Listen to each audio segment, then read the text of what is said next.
Assalamualaikum warahmatullahi wabarakatuh. Perkenalkan nama saya Salsabila Putri dari kelas Arsi 20D dengan NIM 322010023. Di sini saya akan menjelaskan tentang konsep contemporary house.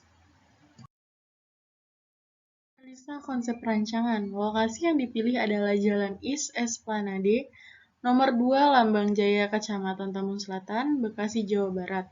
Berikut adalah foto lokasi yang kita ambil dari Google Earth. Arah mata angin atau TSB. Rumah ini didesain menghadap utara karena agar mendapatkan sinar matahari sepanjang hari, terutama pada pagi hari. Berikut adalah foto yang diambil dari Google Maps di sebelah utara dan di sebelah selatan. Berikut adalah sebelah barat dan sebelah timur yang diambil dari Google Maps.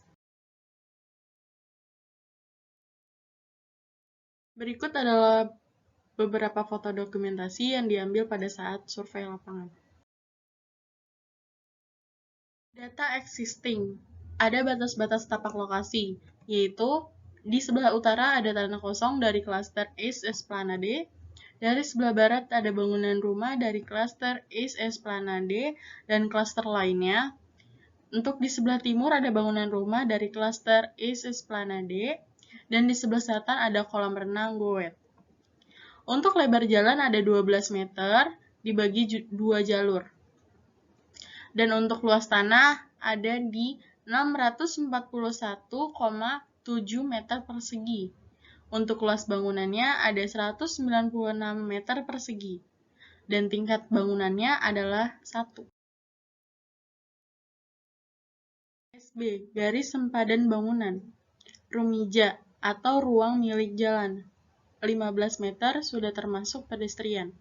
Berdasarkan Peraturan Menteri PU Nomor 19 PRT M 2011 tentang persyaratan teknis jalan dan kriteria perencanaan teknis jalan, ditentukan rumus untuk menghitung GSB jalan dengan lebar di atas 8 meter, yaitu 0,5 dikali rumija plus 1 meter.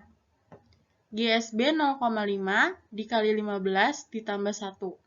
GSB-nya jadi 8,5 meter.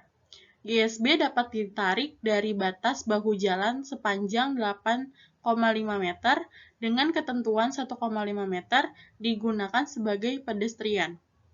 Terdapat 2 jalan yang melintas di lokasi dengan ukuran lebar jalan yang sama.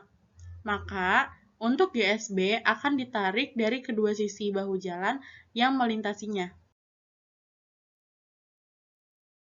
KDB atau koefisien dasar bangunan. Merujuk pada Peraturan Daerah Kabupaten Bekasi Nomor 10 Tahun 2014 tentang bangunan gedung, Pasal 17 Ayat 2. Luas koefisien dasar bangunan atau KDB ditetapkan seluas 40% dari luasan tanah. KDB 40% dikali 641,7 meter, sama dengan 256,428 meter persegi. Rencana luas kebutuhan ruangan adalah 196 meter persegi. Bangunan. Di sini ada analisa site yang berisi tentang sinar matahari, sirkulasi penghawaan, view, dan kebisingan. Untuk persyaratan ruangnya ada pencahayaan alami, ketenangan, dan penghawaan. Data non-fisik atau penghuni dan penggunaan ruang. Yang pertama ada ayah umur 50 tahun dengan hobi tenis. Yang kedua ada ibu dengan umur 45 tahun, hobi melukis. Yang ketiga ada anak yang pertama umur 19 tahun dengan hobi bermain piano.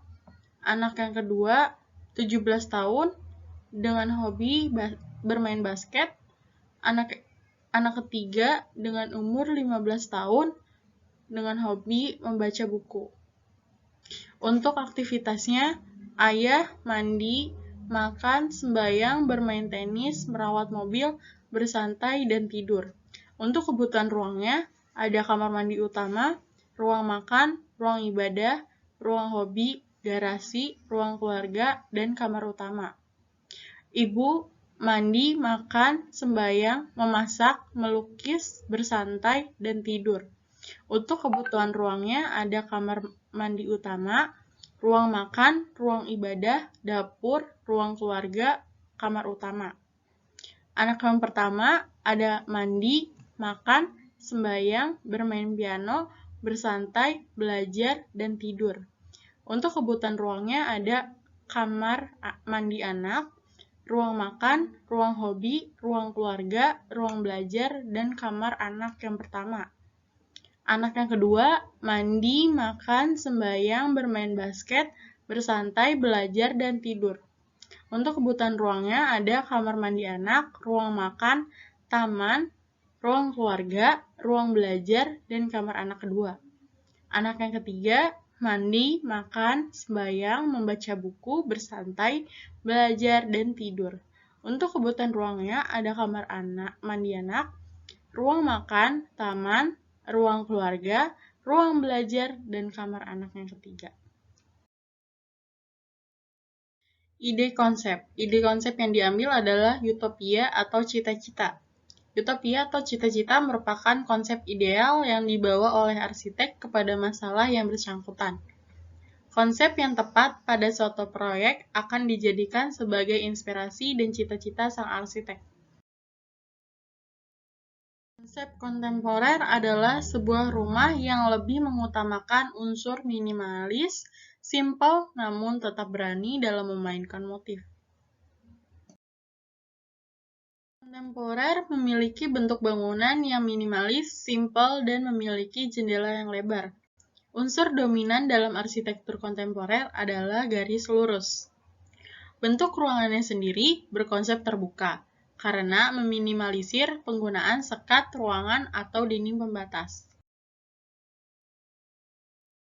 Unsur dominan dalam arsitektur kontemporer adalah garis lurus, seperti bisa kita lihat dan amati. Arsitektur kontemporer sebaliknya tampak menghindari tradisi ini dengan dominan garis lengkung. Bisa dilihat gambarnya.